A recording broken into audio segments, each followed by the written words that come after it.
আমি দিদির অনুগত সৈনিক। আমি ছিলাম, আমি আছি, আমি থাকবো। দিদির আশীর্বাদ আমার মাথায় আছে। এটা ভবিষ্যৎ বলবে, দেখতে পাবেন। আশীর্বাদ করে গেলেন, আগামী দিনে চলার পথে শুভেচ্ছা দিলেন। লড়াই করতে হবে বিজেপির বিরুদ্ধে বলে গেলেন। সিউড়ি যে প্রার্থী আছে বিজেপি, তাকে পরাস্ত করতে হবে কথা বলে গেলেন। আর বলে গেলেন এগিয়ে চলো, আমি আমার আশীর্বাদ আছে।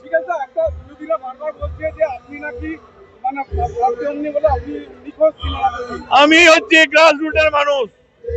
ছাত্র রাজনীতি করেছি, যুব রাজনীতি করেছি, আমি ট্রেড ইউনিয়ন করেছি।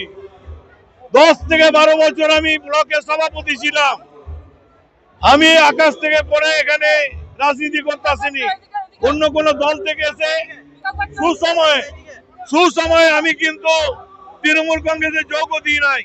আমি সিপিএম এ হারমাতের বিরুদ্ধে লড়াই করেছি, অনুব্রত মন্ডল তার নেতৃত্বে। সুতরাং আমি তৃণমূল কংগ্রেস ছাড়া বিকল্প কিছু ভাবি না। যারা লিখছেন, যারা ভাবছেন, তারা মূর্খের সঙ্গে বাস করছেন। আমি আমার ধ্যান জ্ঞান মমতা ব্যানার্জি, আমার আদর্শ মমতা ব্যানার্জি। আমি ছিলাম, আমি আছি, আমি থাকবো।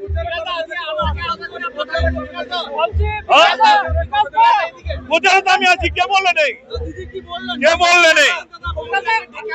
দিদি আশীর্বাদ করে গেলেন, লড়াই করতে হবে, আরো সেই মানসিকতা তৈরি করতে বললেন। আগামী দিনের জন্য শুভেচ্ছা রইলে কথা বলে গেলেন।